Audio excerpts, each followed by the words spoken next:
నిరీక్షణ prayer house మరియు centre సంఘముల తరపున ప్రేమామయుడైన యేసుక్రీస్తు నామములో మీ అందరికీ నా వందనములు. ఈరోజు దేవుని వాగ్దానం యెషయా గ్రంథం 54వ అధ్యాయం 7వ వచనం.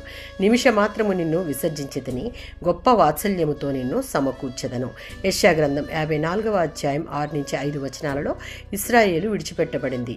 ఇశ్రాయేలు విధవరాలు కాదు. ఇశ్రాయేలుకు భర్త అయ్యున్న దేవుడు ఇశ్రాయేలును విడిచిపెట్టాడు. ఇప్పుడు ఇశ్రాయేలును తిరిగి చేర్చుకోవాలి అనుకుంటున్నాడు. ఇశ్రాయేలు పాపం చేసినందువలన దేవుడు మహోద్రేకము కలిగి విడిచిపెట్టాడు. ఇప్పుడు ఇశ్రాయేలు పట్ల నిత్యమైన కృపతో వాత్సల్యం చూపించబోతూ ఉన్నాడు. నిమిషమాత్రం అనగా ఇశ్రాయేలు అనుభవించబోయే శాశ్వత రక్షణతో పోల్చి చూచుకుంటే ఇది కొద్ది కాలమే. 30వ సంకీర్తన 5వ చరణం. విశ్వాసులు దేవునికి కోపం రేపినప్పటికీ ఆయన వారితో ఎంతో ఆదరణపూర్వకంగా ప్రవర్తిస్తాడు. ఎందుకు అంటే ఆయన కోపం నిమిషమాత్రమే ఉంటుంది.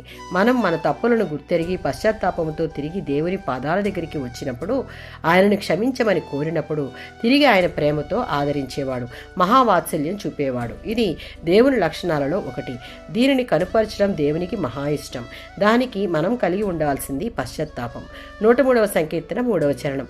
నిజమైన పశ్చాత్తాపంతో దేవునిని వేడుకుంటే ఆయన మన అపరాధాలన్నిటినీ క్షమిస్తాడు. క్షమాపణ ఇతర దీవెనలకు పునాది.